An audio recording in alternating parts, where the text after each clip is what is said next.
यारो Mumbai army rally भरती 2026 महाराष्ट्र यारो मुंबई आर्मी रॅली भरतीत आज ग्राउंड झालं 23 जुलैला। आणि ज्या विद्यार्थ्यांचा यारो मुंबई आर्मी रॅली भरतीचं ग्राउंड झालं तर त्यांचाच अनुभव मी तुम्हाला आजच्या व्हिडिओच्या माध्यमातून सांगणार आहे।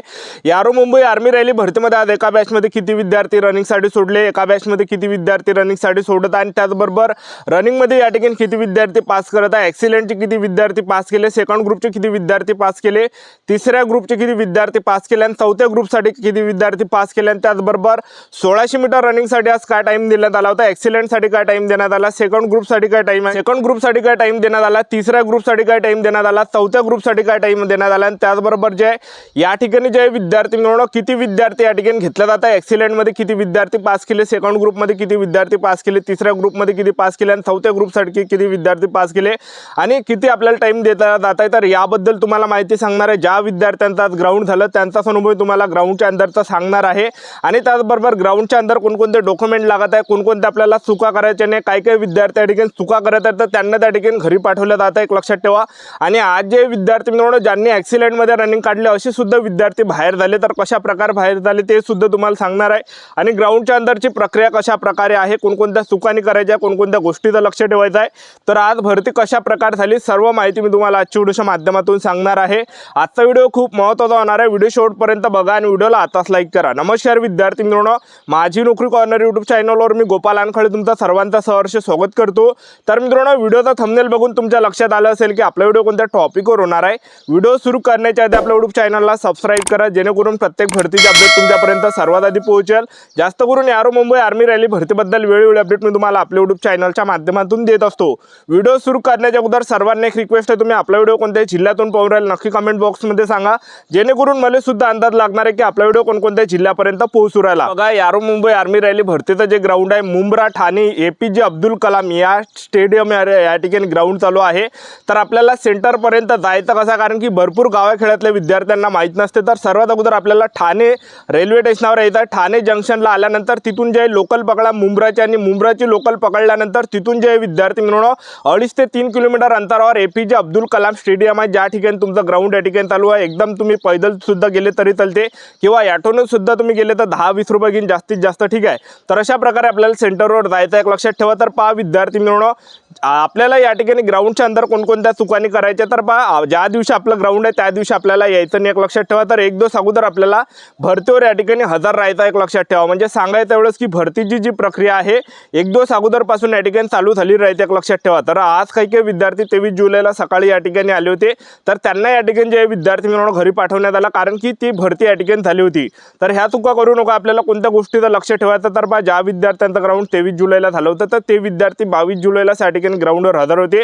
तर सर्वात अगोदर ज्या विद्यार्थ्यांचा 23 जुलैला ग्राउंड झालं तर ते विद्यार्थी 1-2 अगोदरपासून ग्राउंडवर हजर आले होते। म्हणजे 22 जुलैला या ठिकाणी रात्री या ठिकाणी जे विद्यार्थी मिळवणं जवळपास 9 ते 10 वाजताच्या आसपास विद्यार्थ्यांना गेटच्या अंदर एंट्री दिली आणि एंट्रीच्या वेळेस 2 डॉक्युमेंट चेक केला जातात, आधार कार्ड आणि हॉल तिकीट हे 2 डॉक्युमेंट चेक केला जातात। आणि हे जर 2 डॉक्युमेंट नसेल, आधार कार्ड आणि हॉल तिकीट, तर तुम्हाला या ठिकाणी घरी पाठवलं जाणार आहे एक लक्षात ठेवा। वरतं फक्त आधार कार्ड आणि हॉल तिकीट ठेवा, बाकी कोणतेही डॉक्युमेंट ठेवू नका, ठीक आहे। आणि सर्व काही जे डॉक्युमेंट आहे ओरिजिनल आपल्या बॅगेमध्ये राहू द्या, आपल्या फाईलमध्ये राहू द्या, वरतं फक्त आधार कार्ड आणि हॉल तिकीट ठेवा। आणि हे 2 डॉक्युमेंट पाहून विद्यार्थ्यांना गेटच्या अंदर एंट्री दिली। एंट्री दिल्यानंतरची जी प्रक्रिया त्या ठिकाणी चालू होत आहे, तर सर्वात अगोदर त्या ठिकाणी विद्यार्थ्यांची हाईट घेतल्या जात आहे। तर हाईट बघा विद्यार्थी मिळवणं या ठिकाणी हाईट ज्यांची बसली नाही त्यांचं पण त्या ठिकाणी ग्राउंड होत आहे, त्यांना पण चार्ज दिला जात आहे, ठीक आहे। आणि त्याचबरोबर हाईट वगैरे घेतल्यानंतर जे त्या ठिकाणी विद्यार्थ्यांची रांग करून त्यांना बसून ठेवलं जात आहे।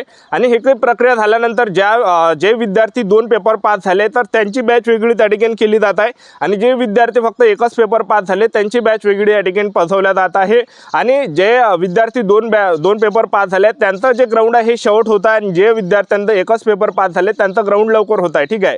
आणि यांची सुद्धा प्रक्रिया अशी की जे विद्यार्थी 2 पेपर झाले त्यांना जे विद्यार्थी मिळवणं त्या ठिकाणी चूज करायला लावते, तुम्हाला ट्रेड्समॅनमध्ये जायचं आहे की GD मध्ये जायचं आहे, क्लर्कमध्ये जायचं आहे, त्या ठिकाणी त्यांच्याजवळून या ठिकाणी विचारला जाता एक लक्षात ठेवा, ठीक आहे। तर अशा प्रकारे प्रक्रिया तर हे काही झाल्यानंतर विद्यार्थ्यांना त्या ठिकाणी बसून ठेवलं जातं आणि 12 वाजेपर्यंत जे ग्राउंडच्या अंदर बसून ठेवलं जात आहे। रातचे 12 वाजेपर्यंत त्या ठिकाणी पत्ते हालत नाही, आर्मीवाले त्या ठिकाणी मुलांना मोटिवेट करत आहे आणि काही सूचना देत आहे की आपापले डॉक्युमेंट बरोबर ठेवा, त्याचबरोबर आपापल्या फाईल बरोबर ठेवा, ठीक आहे। दुसऱ्याजवळ आपले डॉक्युमेंट देऊ नका, जास्त बोलू नका, तुमची एनर्जी वेस्ट होणार आहे, ठीक आहे। तर हे काही त्या ठिकाणी ते सूचना देतात आणि हे काही झाल्यानंतर जसे 12 वाजले तसे जे विद्यार्थी मिळवणं मित्रांनो सर्वांच्या हॉल तिकीट स्कॅन केल्या जात आहे। हॉल तिकीट सगळ्यांच्या त्या ठिकाणी स्कॅन होणार आहे आणि हॉल तिकीट स्कॅन झाल्यानंतर त्या ठिकाणी विद्यार्थ्यांना जो 400 मीटरचा जो काही ट्रॅक आहे तर त्या ट्रॅकच्या अंदर विद्यार्थ्यांना त्या ठिकाणी बसून ठेवला जात आहे। एक लक्षात ठेवा, ठीक आहे। आणि ट्रॅकच्या अंदर बसून ठेवल्यानंतर जे 100-100च्या बॅचा त्या ठिकाणी मोजून त्या ठिकाणी 100-100च्या बॅचा बसवल्या जात आहे। तर विद्यार्थी या ठिकाणी चुका करत आहेत। चुका कोणत्या, तर या ठिकाणी विद्यार्थी घाबरत आहे, तर घाबरू नका, त्या ठिकाणी हिम्मत ठेवा, स्वतःमध्ये दम ठेवा, घरची परिस्थिती त्या ठिकाणी आठवा, अजिबात त्या ठिकाणी घाबरू नका, हिम्मत ठेवा आणि दम लावून त्या ठिकाणी 1600 मीटर रनिंग मारा विद्यार्थी मिळवणं। ह्या काही गोष्टीचं लक्ष ठेवा, कारण की विद्यार्थी अगोदरच त्या ठिकाणी खचून जातात, खचून जाऊ नका, हिम्मत ठेवा, स्वतःमध्ये दम ठेवा, घरची परिस्थिती त्या ठिकाणी आठवा। तर आज जे विद्यार्थी मिळवणं एका बॅचमध्ये 100 विद्यार्थी रनिंगसाठी सोडत आहे आणि 100 फक्त मोजून 100 विद्यार्थी रनिंगसाठी सोडत आणि 100 पैकी जे विद्यार्थी मिळवणं आज जवळपास या ठिकाणी 79 ते 80च्या आसपास विद्यार्थी रनिंगमध्ये या ठिकाणी पास केले। एक लक्षात ठेवा, तर ॲक्सिलेंटमध्ये जे जवळपास 32 विद्यार्थी पास केले। सेकंड ग्रुपमध्ये सुद्धा या ठिकाणी जवळपास 33-34च्या आसपास विद्यार्थी पास गेले आणि तिसऱ्या ग्रुपमध्ये जवळपास 8 विद्यार्थी आणि चौथ्या ग्रुपमध्ये जवळपास 10 ते 11 विद्यार्थी, अशा प्रकारचे विद्यार्थी मिळवणं 79, 80, 88च्या आसपास या ठिकाणी विद्यार्थी 79 पर्यंत या ठिकाणी 80, 79 पर्यंत 75 एवढे काही विद्यार्थी रनिंगमध्ये पास केले जात आहे। कोणकोणत्या बॅचमध्ये 75 पास केले जात आहे, कोणकोणत्या बॅचमध्ये 72 विद्यार्थी पास केले जात आहे। अशा प्रकारे ज्या विद्यार्थ्यांचा ग्राउंड झाला मी त्यांचा तुम्हाला अनुभव सांगत आहे। तर माझ्या एका मित्राचं झालं तर त्यांचा अनुभव मी तुम्हाला सांगत आहे, कारण की त्याच्या बॅचमध्ये जवळपास या ठिकाणी झाल्यानंतर जे विद्यार्थ्यांनी रनिंग काढली तर त्यांना त्या ठिकाणी बसून ठेवलं जात आहे पुढच्या प्रक्रियेसाठी। जे विद्यार्थी रनिंगमध्ये फेल झाले तर त्यांना तिथूनच बॅगा उचलायला लावतात आणि त्यांना डायरेक्ट त्या ठिकाणी घरी पाठवल्या जात आहे। एक लक्षात ठेवा, ठीक आहे। आता रनिंग काढूनही सुद्धा विद्यार्थी बाहेर होत आहेत। तुम्ही म्हणसान की कसे, ज्या विद्यार्थ्यांनी रनिंग काढली त्यांना आणखीन तिकडे लॉंग जम्पसाठी नेलं जात आहे। लॉंग जम्प त्यांचा घेतला जात आहे। लॉंग जम्प जर तुमची पडली नाही दुसरा चान्स भेटणार आहे, त्याला मार्क नसते।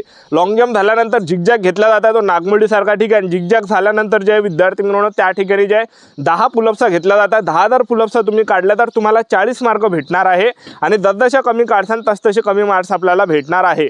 आणि हे काही झाल्यानंतर आणखीन विद्यार्थ्यांना त्या ठिकाणी बसून ठेवलं जात आहे।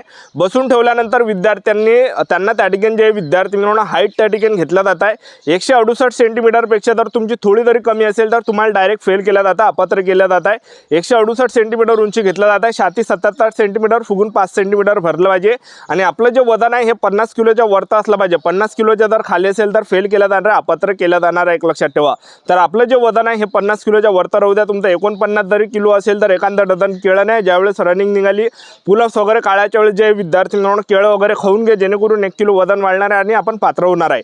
आणि हे काही झाल्यानंतर आणखीन विद्यार्थ्यांना रातभर त्या ठिकाणी बसून ठेवलं जात आहे आणि त्यानंतर डॉक्युमेंटची प्रक्रिया त्या ठिकाणी चालू होत आहे। तर सर्वात अगोदर विद्यार्थ्यांचे थंब घेतला जातात, आधार कार्ड, हॉल तिकीट, 10वीचं मार्कशीट, 10वीचं बोर्ड सर्टिफिकेट, 12वीचं मार्कशीट, 12वीचं बोर्ड सर्टिफिकेट, TC, त्याला शाळा सोडल्यात दाखला सुद्धा म्हटलं जाते। शाळा सोडल्यात दाखला जर नसेल तर कॉलेजमधलं बोनाफाईड नाही, कास्ट सर्टिफिकेट नाही, तर डोमेशियल नाही, तर कॅरेक्टर सर्टिफिकेट, पोलीस स्टेशनमधलं अनमॅरिड सर्टिफिकेट, सरपंचाचा रहिवासी दाखला, पोलीस पाटलाचा रहिवासी दाखला, 50 फोटो आणि त्याचबरोबर हे काही मी तुम्हाला डॉक्युमेंट सांगितले हे सर्व जे ओरिजिनल नाही आणि प्रत्येकाचे 2-2 झेरॉक्स नाही आणि 25 फोटो जे ज्यावेळेस रनिंग काढली त्या दिवशी आणि दुसऱ्या दिवशी मेडिकलच्या दिवशी 25 फोटो त्या ठिकाणी लागत आहे आणि त्याचबरोबर नोटरी त्या ठिकाणी लागत आहे, वकिलाच्या घरची नोटरी आपल्याला चालणार आहे।